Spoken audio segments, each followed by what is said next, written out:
Votre invité aujourd'hui, Béatrice Rulle, il s'agit de Frédérique Perler, elle est conseillère administrative chargée de la mobilité en ville de Genève. Bonjour Frédérique Perler. Bonjour. Merci d'être sur Radio Lac ce matin. Vous êtes venu avec tous vos papiers, tous vos dossiers parce que la mobilité c'est un sujet à Genève et l'UDC a décidé de présenter 2 projets de loi au Grand Conseil pour éviter le recours aux 30 km/h que vous supportez.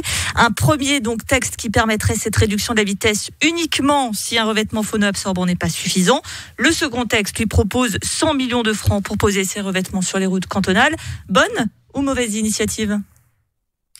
La deuxième, alors de proposer un crédit de 100 millions de francs pour renouveler ou pour poser le phono-absorbant, je m'en réjouis totalement. Il s'agit de recevoir de l'argent, et de bénéficier de cette manne, parce que vous savez que la ville consacre quelques 18 millions à l'entretien des routes, de ces routes, et le canton y participe à 8 millions.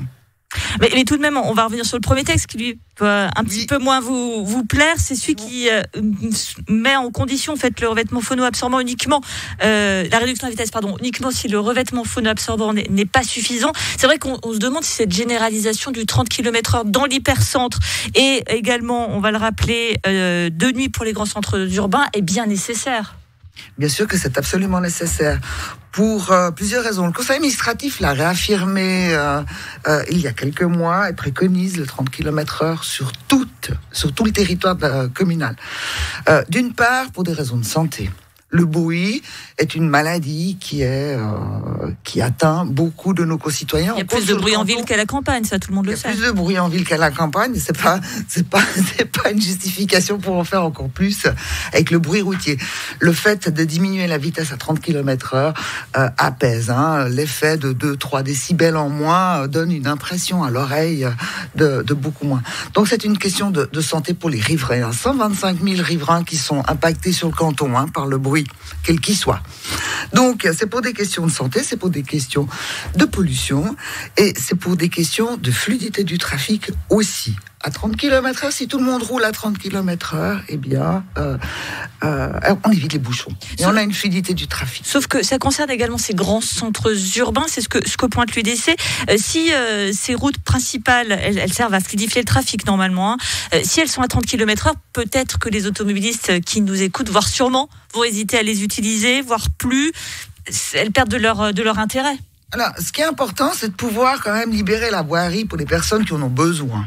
Les automobilistes, ils n'ont pas le droit de se déplacer ? Écoutez, ceux qui ont vraiment besoin d'utiliser des véhicules à moteur, au moment, ce sont les travailleurs des entreprises.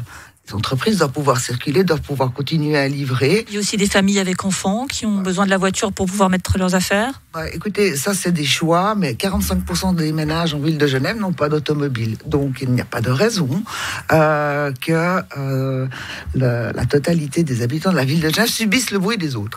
Maintenant, sur la fausse bonne idée de ce projet de loi qui nous vient de l'UDC, qui nous dit que le 30 km/h serait préconisé sur les axes où le phono-absorbant n'est pas suffisant. Alors le phono-absorbant, il fait beaucoup de choses.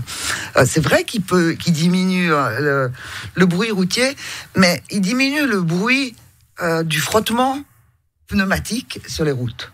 Le bruit du moteur, le phono-absorbant n'a aucune influence. Donc, les petits malins qui font vroom vroom, le phono-absorbant ou pas phono-absorbant, zéro effet. Donc il faut quand même tenir compte de ça. C'est des effets, c'est de la physique pure et simple. Je peux vous dire, je suis pas doué en physique.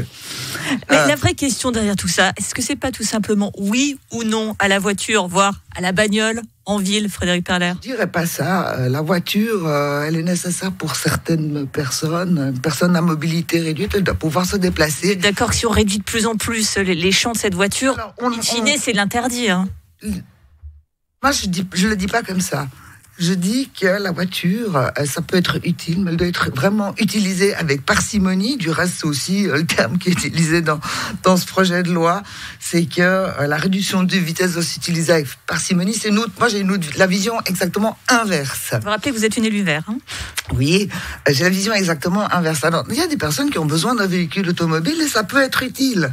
Ce qui est ennuyeux, c'est que quand on doit utiliser un véhicule automobile, parce qu'on n'a pas d'autre choix. Et en ville, en milieu urbain, le canton de Genève a investi, mais vraiment énormément d'argent pour la mobilité douce et on se doit de l'utiliser.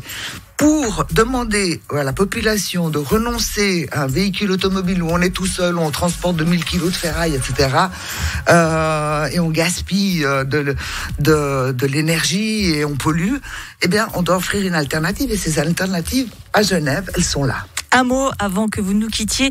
Un sujet qui va beaucoup faire parler, c'est le pont du Mont Blanc, avec des travaux à partir de la fin du mois jusqu'au 12 septembre. Alors là, pas de jaloux, ce sera compliqué pour les cyclistes, pour les AGTPG et pour les automobilistes. Et les piétons. Et les piétons, c'est formidable ce que vous nous annoncez. Écoutez, à un moment ou à un autre, il faut rénover les infrastructures. Alors, c'est vrai qu'à mon arrivée au conseil administratif, on avait tenté lors de la mise en place de la piste bidirectionnelle au quai Wilson, c'est-à-dire de faire un seul et même chantier, ce qu'on appelle des chantiers coup de poing. Pendant une très courte période, tout est fermé, on peut plus passer. Mais ça a été trop compliqué pour l'État. On va faire 2 périodes coup de poing du coup. Alors, c'était trop compliqué pour l'État de l'Office cantonal des transports, c'était trop compliqué, donc ils ont préféré que on allonge la durée du chantier, mais voilà, avec des aménagements de circulation. Alors oui, ça va être un petit peu compliqué, ça arrive souvent. Même quand on pose du phono-absorbant, vous avez eu pendant plus d'une année sur la route de Malagnou, quand ils ont posé le phono-absorbant, ma foi, il y avait des restrictions de circulation, c'est comme ça. Et donc, éviter, si possible, le pont du Mont Blanc à partir de la fin du mois et jusqu'au...